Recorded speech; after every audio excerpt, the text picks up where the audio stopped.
Chapter 36. Although the robe was a perfect fit and its lower hem nearly swept the ground, it rose at my leg with each step, just enough for the serpent to strike. Pain shot from my ankle up to my shin.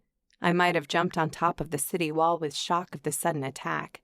My legs only carried me a few feet away as I wheeled to find the culprit. At least 6 feet long, its dull black coat of scales rendered it nearly invisible in the low morning light. It raised its head, then swayed in a circle as its gaze held mine. I'd learned enough about my interface at this point to expect a message alerting me that I'd been poisoned, but it never came. Moist warmth flowed from my ankle where the beast struck. Field snake uses bite. Hit. -16 HP. The snake's head rose higher. Then something inside me snapped. The constant rapping of my heart against my ribs pumped harder. I ground my back teeth. As I raised my arm to grasp my staff, I winked my eyes in succession to measure my challenge. Field snake, level 7 reptile. Although non-venomous, these snakes possess long fangs known to puncture vital organs and cause long bleeding effects. Melee power rating, 12. Melee defense rating, 8. Ranged power rating, 1. Ranged defense rating, 9. Magic power rating, 1. Magic defense rating, 1.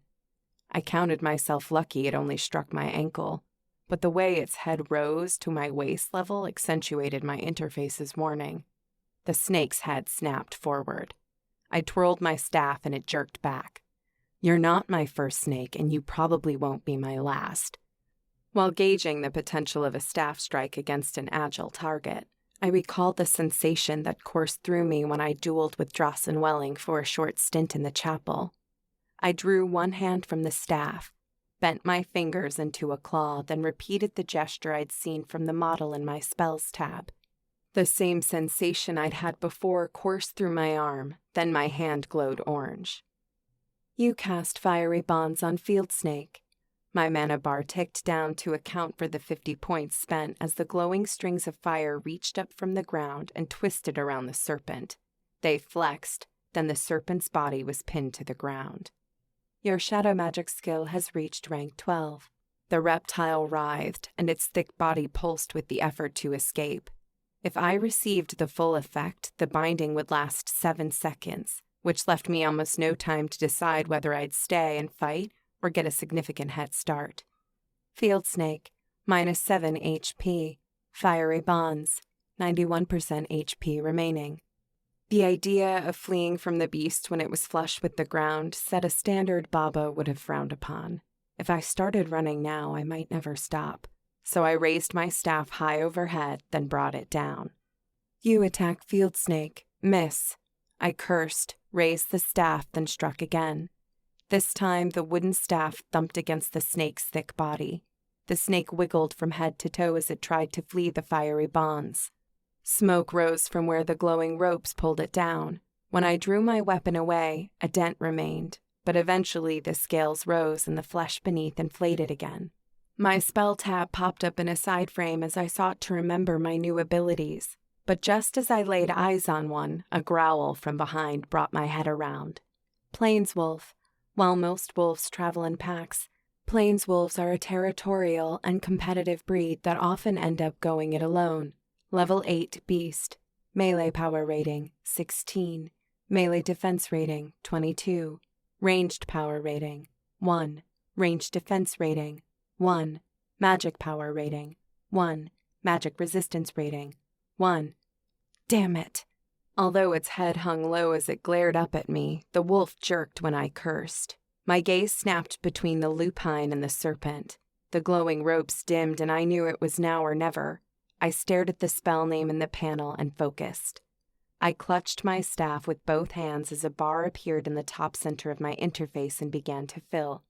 It would take 3 seconds to complete, but a sudden hiss from behind signaled my time was up. I leapt to one side without looking. The snake's head burst past me and just missed my hip. I whipped the staff around and, in what I would have called the luckiest moment in my life just a week earlier, struck it in the side of its narrow head. You strike Field Snake. Critical hit. Field Snake, -15 HP. 59 HP remaining. Field snake is stunned. Sweat dripped into my eyes when I spun on the wolf who crept in a circle around me on the opposite side. I suspected the beast caught sight of the field snake and was trying to pin me in while keeping itself at a distance from the second threat. But I might have been giving the beast too much credit. Knowing the serpent was stunned, but not for how long, I cast again. The seconds ticking off seemed like years when the wolf bared his teeth and another low growl emanated from deep in its belly. A sizzle filled my ears, followed by a low hum. Then out of the corner of my eye, an ethereal hole sliced the fabric of space with a glowing purple perimeter. A winged creature with glowing golden eyes burst into the world with flaming wings that painted orange tracers against the low light. The wolf's paws skittered backward when it spied the apparition. You cast Summon Lesser Fire Spirit. Monteleana has been born into Enora. A high-pitched voice emanated from the hovering creature, though its lips didn't move. I'm here, Master. Command me. Although the majestic sight of my new ally overwhelmed me, I stifled my wonderment. Kill the wolf. Yes, Master. The fire spirit zipped through the air, then landed on the wolf's back. Although I'd expected fire breath, Monteleana grinned so wide it seemed unnatural. Then sank rows of sharp golden teeth into the wolf's shoulder. A narrow wave of fire tore down the animal's legs as it snapped at the lesser fire spirit over one shoulder, then twisted to try the other. Hoping the spirit had the battle in hand, I wheeled on the snake. Its head lashed forward, but I dodged at the last moment, then swept my staff across my body as I had when stopping the high bar on the practice dummies in class. The snake's head whipped sideways with the impact. Your dodge skill has reached rank 3. You have learned a new combat skill, Parry. Use a melee weapon to deflect an incoming attack, plus 0.05% chance to parry attacks of enemies of equal or lower level. Your parry skill has reached rank 1. I swept away the combat messages with the thought so I wouldn't be distracted. When the snake was dead, I could read. Heat rose from my feet as the snake retreated, turned, then raised its head high. Pain shot up the back of my leg and I twisted away from the wolf. It had clamped down on my muscle, and my reaction resulted in it tearing both my robe and my flesh, making my agony worse. Blood saturated my tattered hem and dripped to my shoes. The fire spirit whipped in from above, then landed again, this time atop the beast's head. She clamped down on one ear, then another fire stream poured down the wolf's back. When she launched, she came away with a chunk of flesh and blood poured from the wound. I twisted too late to avoid the snake's next strike. It latched onto my hip. Explosions of pain tore across my waist as its fangs punctured deep. Son of a... Without a thought, I dropped my staff, grabbed the serpent behind its head, and yanked it away. When I yanked it up, its yellow eyes glared as its mouth opened wide. White fangs hung from its gaping mouth. It snapped, trying to reach for the hand that it gripped, but the angle was wrong for the serpent. And right for me. It wiggled and struggled but couldn't break free of my grasp. I wielded it like a flexible staff as I twisted on the wolf. The burnt animal snapped at the air. Monteleana dodged with a quick zip to the right, distracting it. Whee! The spirit yelled. I think I've enraged it, Master. Well, at least the wolf was distracted. I whipped the snake over my head, then slammed its body into the soil. Then again, and again. Then I stomped down to pin its thick body as chills coursed up my spine. I missed, then missed again, but finally my heel found purchase and pinned it. I stared into its eyes a final time. And that spells the end for you. With all my weight leaning onto the foot of the leg that hadn't been injured, I yanked the snake's head skyward. A sound like rope under strain as a horse dragged a plow across a field was followed by a sickening pop. Then the life drained out of the serpent's eyes. I stomped on its head. You have defeated a level 7 field snake, plus 247 XP. When I turned again, the wolf twisted away from my summoned spirit, hunched low, then growled at me. The red liquid in my health indicator filled only half. My stamina meter blinked a furious warning. I was going to have to end this, or it would end me. The spells tab latched to my interface window on the right, and when I focused on the list, I spied a potential winner. Damn it, I need to study these things. I threw out my hand while focusing on the name of the spell. Lilac waves of light channeled from the palm of my hand to engulf the wolf's head. For good measure, my fire spirit used the distraction to attack again. I brought up my combat log to measure the new spell's effectiveness. Your shadow magic skill has reached rank 13. You cast Drain Life. Liquid drained from the wolf's health bar, and for every 2 ticks it lost, my own bar regained 1. Plainswolf, minus 20 HP, minus 20 HP. You gain 20 HP. A new pane popped open at the bottom center of my mind window. Drawson Welling has invited you to a party chat. Do you accept this request? It pleased me when I managed to accept without breaking my channeled spell. Party, Drawson Welling. Is there a field snake in your room this morning? Party, Contessa of Milbury. Bad timing. Party, Drawson Welling. Ah, yes, you have to finish the wolf. I'll wait. Although it was impossible to gauge his tone in text, his words reflected his sarcasm well enough. But I had more pressing matters. My mana bar ticked down with every second my spell channeled, and the wolf returned its attention to me when it realized it couldn't reach my summon atop its head. Your shadow magic skill has reached rank 14. The wolf took a lurching step forward, but its legs quivered.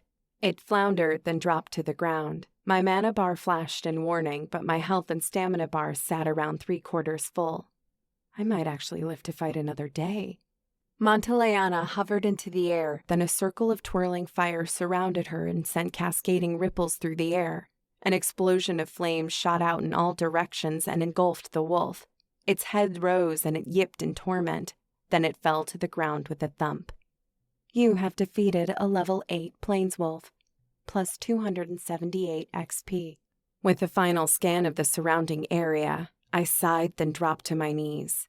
The fire spirit dropped down and fluttered its wings a few feet in front of my face. When I realized I'd just missed the snake's corpse, I jerked, then tossed the flattened remnants away. I labored to draw a deep, even breath, and after a few heated huffs, finally managed. The spirit swept through the air from left to right, then back to the center to face me. The flames dissipated, leaving an orange glow that revealed jagged yellow scales covering her entire body except for under the wings. Monteleana, level 9 Lesser Fire Spirit. Fire spirits battle at their master's side and provide direct damage to their enemies as well as buffs to their master's combat abilities. At level 10, lesser fire spirits can be elevated to fire spirits, but a quest must be undertaken and completed. Strength 4, Dexterity 12, Intelligence 7, Wisdom 8, Constitution 9, Charisma 10. This adventuring thing isn't all it's cracked up to be. The lesser fire spirit's narrow lips spread wide. Oh, Master, I had a glorious time. Could we find some more like that? I can see you're going to be trouble. Yes, but quite the bargain at a cost of 100 mana, yes? She nodded. Yes, indeed. Gah. Party, Drawson Welling. I'm not seeing combat messages. Is there anything else you need to kill before you explain to me what you're doing north of the city? Uh-oh, I muttered. The fire spirit nodded in short ticks of her narrow, pointed head. Yep, uh-oh. She fluttered her wings, raised half a foot in the air, then dropped to eye level again. Wait, what's uh-oh? I shook my head in dismissal. Nothing. I should have been more excited at the prospect of a fire-wielding spirit, but I couldn't draw the energy at the moment. A thought occurred. Party, Contessa of Milbury. You mean you can see where I am? Party, Drawson Welling. Maybe you didn't get the full picture of what it means to be bound. What did you think we meant when we said you could be monitored? Party, Contessa of Milbury. I guess I didn't give it much thought. Magister Lyra scares me, and I wanted to be done with her. Party, Drawson Welling. Objective completed, then. Party, Contessa of Milbury. What? Party, Drawson Welling. Adventurer's humor. Never mind. Now where are you outside the walls? Party, Contessa of Milbury. If this master-student arrangement is going to work out, you're going to have to trust me. Party, Drawson Welling. I don't have to do anything, Tess. I am the master, you are the acolyte. You would do well to remember this. A moment passed, then he continued. Party, Drawson Welling. Do you require aid? Party, Contessa of Milbury. No, thank you. My leg is bloody, but it's already healing itself. I'm just going to seek out a few more targets and try to level up. Do you object? Party, Drawson Welling. Strenuously. But if you'll promise to be careful, I'll leave it be for now. Nothing above level 8, right? Party, Contessa of Milbury. I'll do my best. Party, Drawson Welling. Good. When you return to town, perhaps we'll discuss your progress, as well as how you managed to gain 2 points of intellect before I spent your elective attribute points last night, when my map showed you were in your room. I wondered if anything could happen that my new master couldn't see. Party, Contessa of Milbury. Fine. He didn't respond, but he didn't end the party chat either. I left it be. Then I reached into my pocket, withdrew a fruit wrap I'd stuffed in there, and bit off one end. Note to self, buff when leaving the confines of a safe space. Monteleana landed, then peered at me. Is everything okay, Master? Finally, wonderment struck me. What the heck are you, exactly? Where did you come from? I was born from your spirit, Master. I come from nowhere, really. How do you know language, then? I don't control these things, Master. I just came. She shrugged. It was such a sentient gesture I couldn't help but smile. Born of my spirit. Got it. Well, can I unsummon you? Why in Enora would you do that? Because I'm to visit a friend now, and I don't want to scare him. What if I promised to present a pleasant demeanor? I groaned. Yes, Master, you can send me away with a thought, but I promise to keep a low profile. The spirit dipped her head. If you choose to keep me around.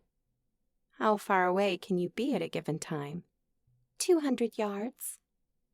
I stood, dusted off my robe, then pulled at the fresh tear near my quad. Although the wound proved smaller than I thought and had healed, I was distraught at how I'd already damaged Shabana's gift. A quick inspection revealed it had lost 10 points of durability. I released the cloth so it dropped to my ankles again. Fine, you can wait outside the cave. The fire spirit zoomed into the air, twisted in a circle, then dropped to hover over my shoulder as I penetrated the high grass that started about 30 yards away from the wall. I scanned ahead, wondering how many other snakes waited to attack when almost trod upon, then cocked my chin up. Hey, why not make yourself useful? Do you want me to scout ahead, Master? I do. The hovering spirit bowed, then zoomed off into the distance. God, she was fast. I winked in succession to bring up the long form of her attributes. A moving image of her flying form appeared in the companion window in the exact posture she maintained as she flew ahead. I checked her attributes again, this time focusing on her abilities. Monteleana, Level 9, Lesser Fire Spirit. Special abilities, Flaming Bite. The Lesser Fire Spirit clamps down on the enemy and spews a trail of fire for 11 to 16 damage per second for 5 seconds. The Lesser Fire Spirit builds up a shockwave that does 15 to 21 DPS to all enemies within 20 yards. Fiery Boon. The Lesser Fire Spirit releases its heat-based energy to buff its master, so damage from the fire family of spells is increased by 10% for 30 seconds. The cave came into sight just when the sun crested the peaks behind me, so the specks of metal in the high rocks gleamed and glistened with each step. Although I had seen it before, I was still taken by the beauty of the scene. Monteleana flew toward me. All clear ahead, Master. I spied another of those nasty wolves, but it's way up past the cave and is sleeping. We'll try to keep quiet. But if my friend is in the cave, it won't present much challenge. Your friend is strong? You don't know the half of it. She zoomed toward the cave, landed on a rock formation just outside, then sat. Her flames dissipated as she patted down her yellow scales. I didn't know why, and I didn't much care. Although I'd come with the intention of studying for half the day and hoping to learn more runes so I could read the scrolls, I longed to see the rock troll I'd befriended before. A ping of fear that he might have moved carved a void in my chest, but when I approached the cave and low rumbling sounds that could only be snores echoed off the walls, I smiled and the void was instantly filled. Not wanting to surprise Brunk, I called into the cave. "Brunk? It's Tess." My voice circled and echoed back at me. A hitch in the snore, then a grunt. The shuffling sound of cloth. "Brunk? It's just me, Tess." Tess? His grizzled voice sounded excited. Then the rock troll appeared a moment later. A smile crept across my face.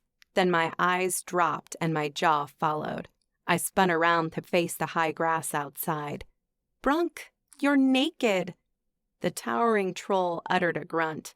I tried to imagine the sight of his huge feet padding around the corner to replace the image of what I'd actually seen, but there was no use. I hurried to the mouth of the cave and waited. Montalena remained perched on the jutting rock formation, her gaze focused southeast toward Warrington and the university's high spires. A minute or so later, Brunk cleared his throat. Hoping he'd donned his shorts and ragged top again, I turned. By the time I completed my revolution, the unwelcome sight was long forgotten, and I rushed forward. "Are you hurt?" Bloodstains painted the front of his meager coverings. I hadn't noticed any injuries, and that he'd been snoring when I entered the cave should have tipped me off that he was fine, but my mind didn't always make sense. Fine. He waved his free hand. Must wash. He accentuated the words by showing me his palms and turning them inward to rub them together. "Wash. Got it." I made a note. Seeing how the blood was caked all over, I understood why he slept nude that morning. "What happened?" Wolves. He held up 4 fingers, then thrust a thumb over his shoulder. Hungry? He turned and hustled out of sight without waiting for an answer. When I circled the curve, the ghosts of cooked meat wafted in the air. Gray and black furs hung from sharp rocks I'd noticed jutting from the walls the last time I'd come. Brunk reached behind the slab on which he slept, then raised a small pouch. I watched with interest when he reached inside, withdrew long meat strips, then set them on the rock. A pile of split logs with small tinder lay in the opposite corner near the remnant ashes from his fire the night before. Stones encircled the leavings. The wood was several feet away. The furs were on the opposite wall, and it wasn't like anything grew in the cave that would burn. But if the rock trolls surrounded his fires with stones like I might have done in the farm, I divined that he spent time in areas where it was necessary. I knew nothing about his race and found my interest piqued. At the same time, I was distracted. My attention went to the sitting stone in the corner, behind which was buried the treasure trove I'd whisked away from the Worcester's study in the below. Brunk raised a sliver of meat. Food? I eyed the rock troll, then the stone. Despite the fruit wrap I had ingested, my stomach grumbled as I eyed the pink meat with marbles of fat. The prospect of its sizzle and pop over a fire teased. While it was possible the troll wouldn't be the greatest cook, his musculature didn't indicate he went hungry like Harbin, so I nodded. Yes, I would love some. He gestured toward the stone in the corner. Sit. I hesitated, but the idea a troll would even care about scrolls in a tome buried behind a rock struck me as ludicrous. "I have some things there that I need to read. Is it okay if I do it here?" Brunk's thick, bushy eyebrows knitted together. Things? He turned his gaze on the stone, pushed out his bottom lip in an expression that struck me as very human, then half shrugged. Things. Mm-hmm. He turned away, grabbed a pointed stick from the wall behind his stone bed, then shoved the meat onto it. He dropped his hulking body onto the dirt, leaving the stone for me. I circled the stool in trepidation as an unfounded fear crept through me. What if someone had discovered the items and left an empty hole behind? Brunk was in here all the time, so someone could have found my contraband. But when I saw the soil as flat, as evenly spread as I'd left it, anticipation surged. It was time to get to work. Chapter 37. While the dirt-covered cylinders remained in solid condition, the scrolls within displayed the tattered wrinkles of age, so I treated each with care as I sat on the stone. I became more discouraged with each I unrolled. No matter how I focused on the runes drawn onto their faces, they didn't slide around and form coherent symbols like the lower-level scrolls I'd used in my room. Scrolls Master Welling knew I'd used. There's a conversation to look forward to. I slid every scroll into its cylinder before opening a new one. By the goddess, it was irritating. I longed to read them all, to grow so I'd be better prepared if Wizen the Cruel resurfaced. Not if, when. I was ready to shove them all back in the ground. Then I recalled the tome buried at the bottom of the pile. Hadn't I seen some runes near the back when I'd flipped through its sturdier pages? Brunk's head jerked up when I jumped from the stone and circled. A moment of panic washed over me when I didn't find the tome where I thought I'd left it. But when I dug on the opposite side, I found it wrapped in cloth. Did someone move it? I eyed Brunk, but his attention had returned to the kindling he built into a triangle. The mere idea was stupid. No one was getting past him, and he hadn't even known the stuff was there. Returning to my perch, I unclipped the leather strap winding around the side, then flipped through the pages to where I'd left off. One by one I turned them as the scent of wolf meat thickened in the air. My stomach grumbled, but my focus was elsewhere. Then I came upon one of the notes in the margins that drew my attention. Acolyte Shurton, in the coming pages you will find notes on mana weaving. While your shadow affinity is respectable, it might never reach the threshold required to make use of this skill. It took me well over a century to grow my affinity high enough to combine my weaves to scry magic users. This is why I employed you to seek out the mana users I scried. There are many keys that must be turned for you to excel, and it's never too soon to start. Read this section thoroughly, then skip to the next section and see my notes on runecraft, as I believe this is a skill set from which you would certainly benefit. I've procured scrolls penned in the ancient elven runes to aid in your advancement. So it hadn't been wishful thinking. I had seen runes in the text. My patience conflicted with my anticipation when I carefully flipped each page. And I dog-eared the first about mana weaving. I wondered what the Worsager would have thought about my prying eyes using his knowledge to my advantage, and a sense of satisfaction, almost like I was stomping on his corpse with each new thing I learned, warmed my blood. I stopped turning pages when I spied a rune with a circle and 3 lines intersecting, just off-center on the right. The text above was the same neat, slightly tilted scroll that contrasted itself with the evil one's jagged margin notes.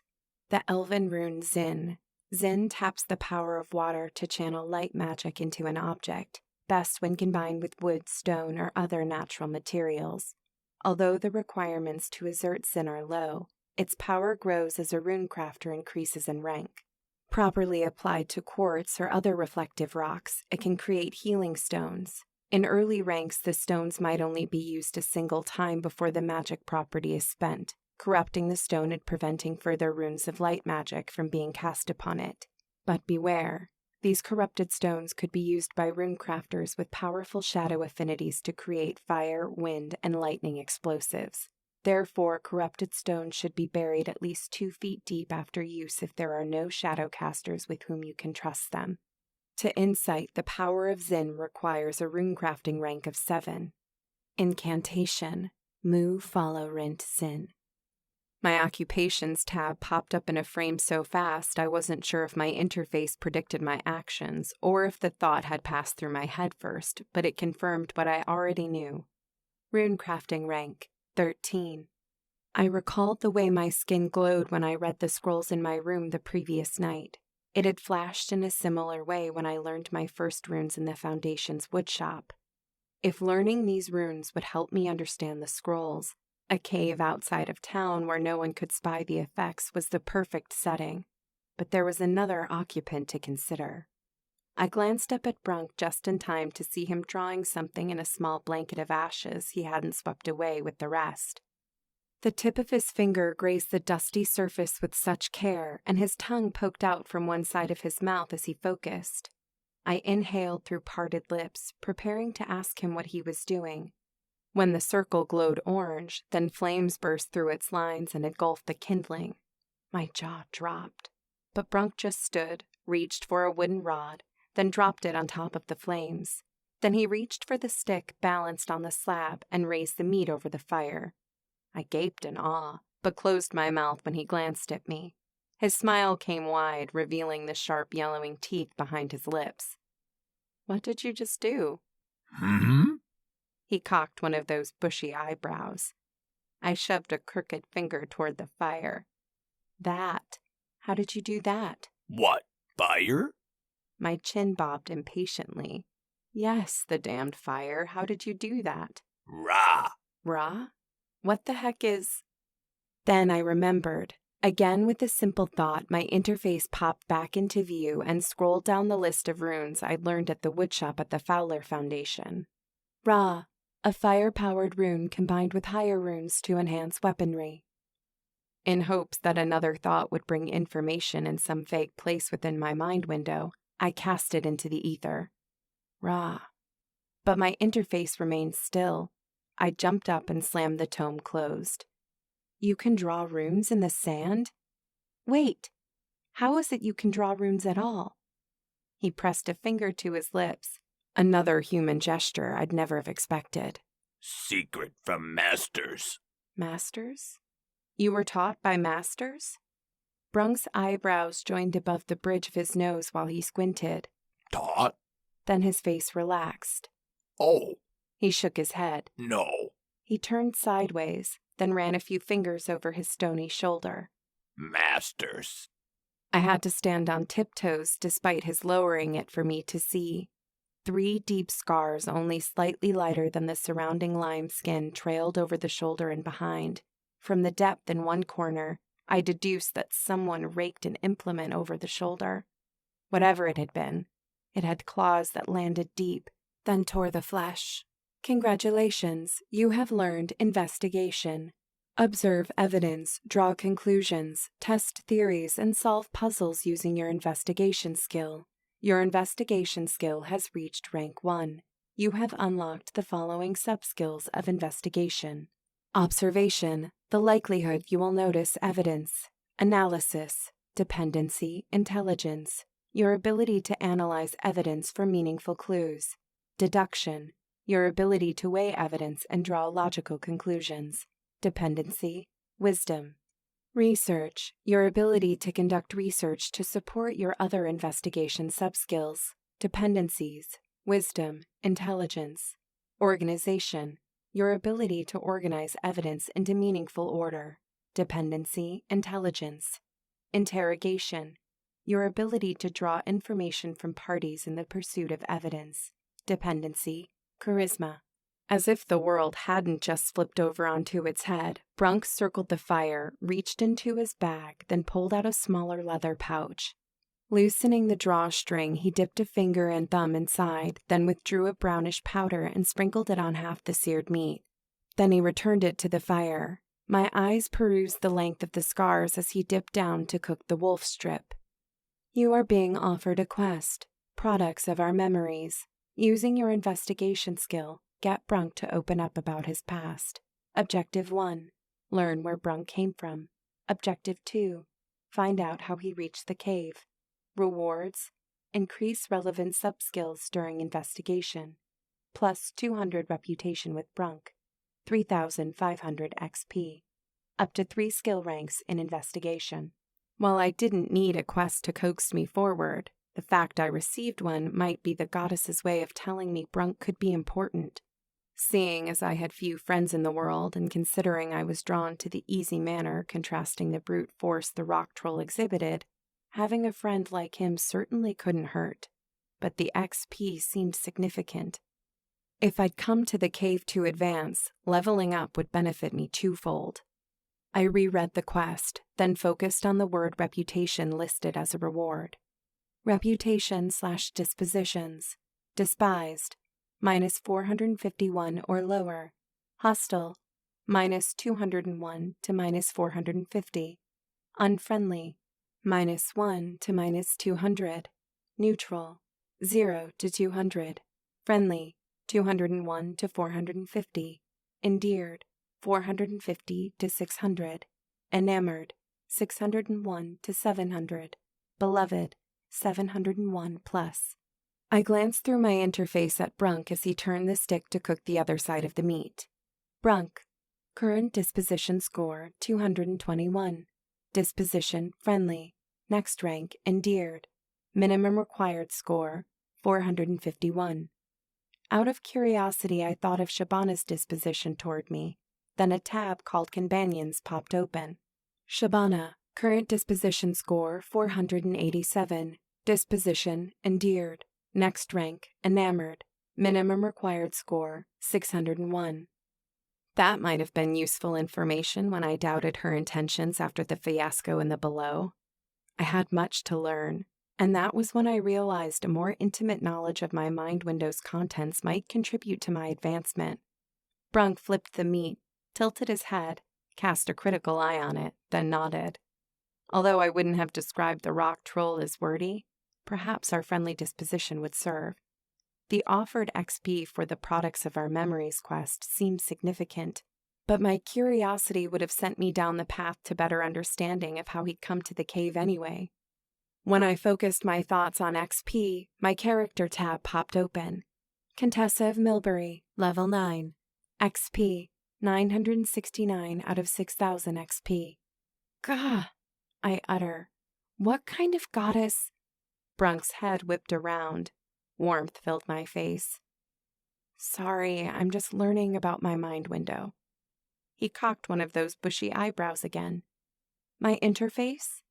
I raised my fingers, then drew a square in front of my face.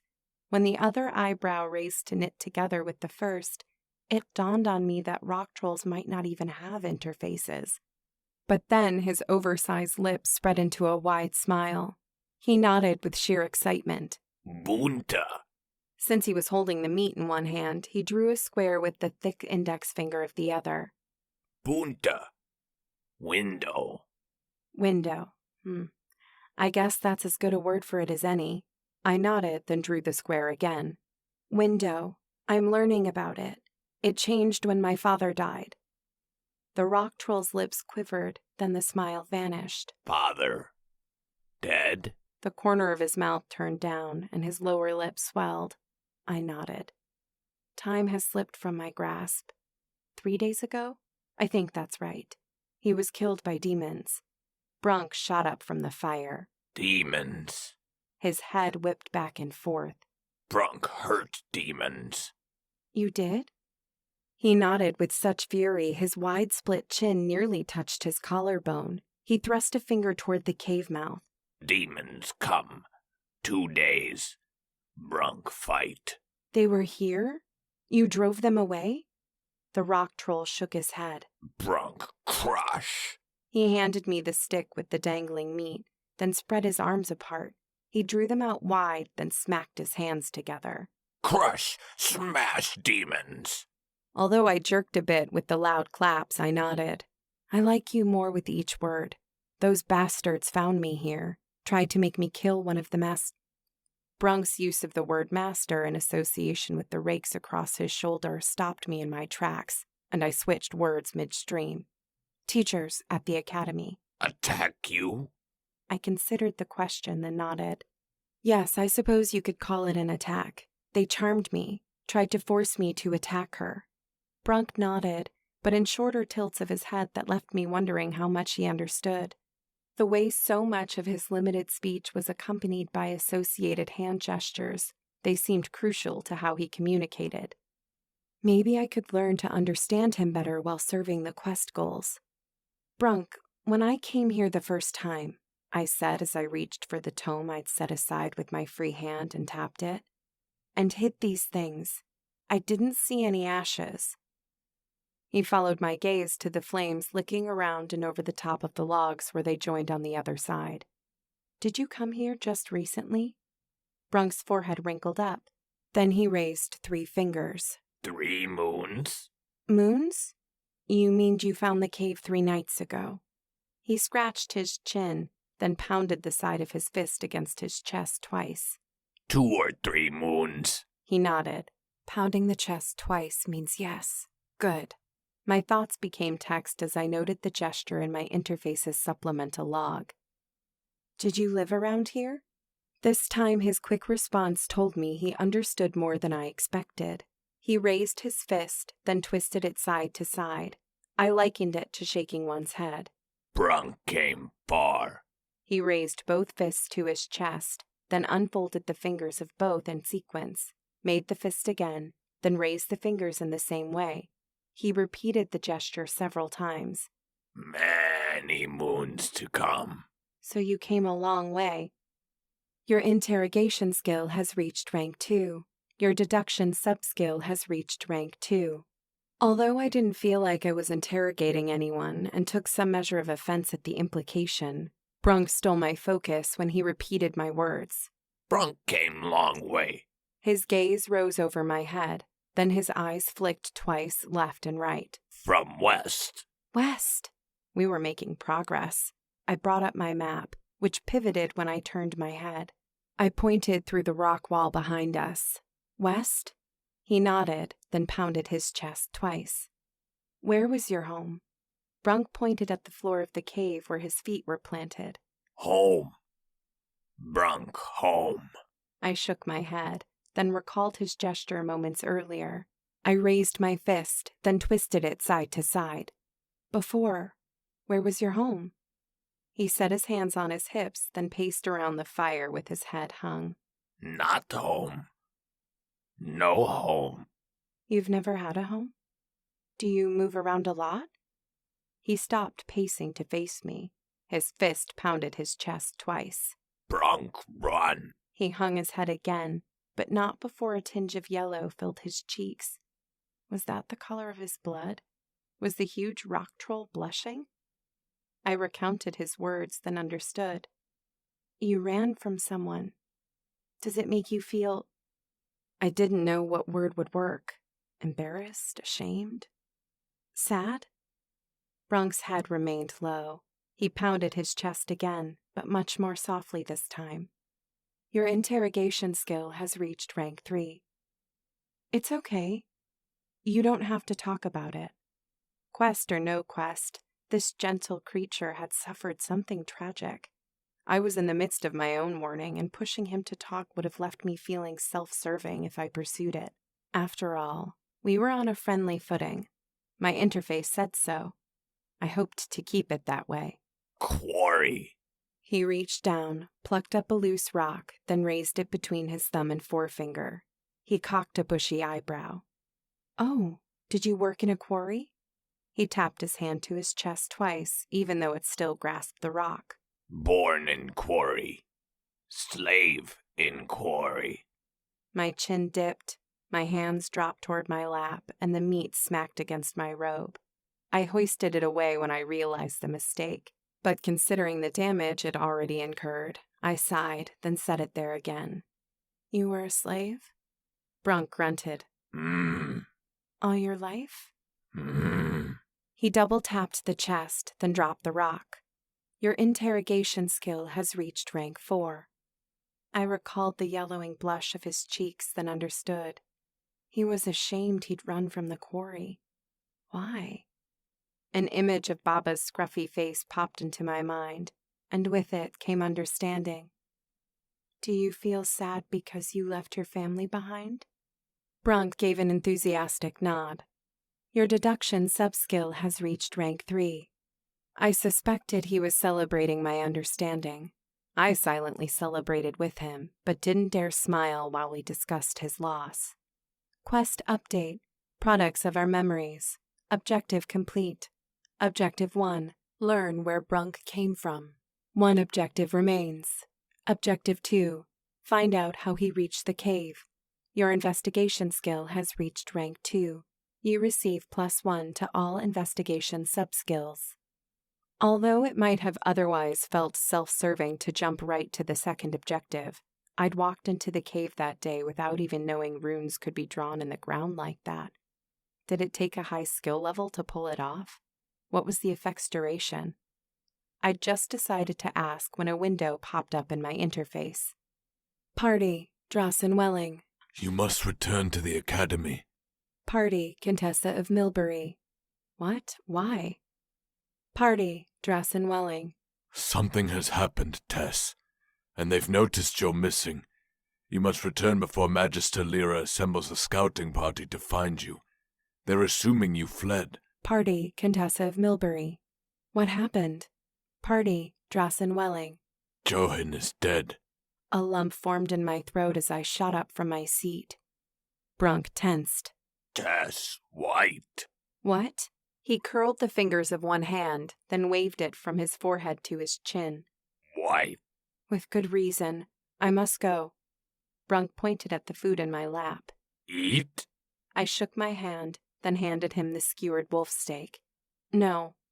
He took the food, then nodded, understanding, although his wrinkled forehead communicated anything but.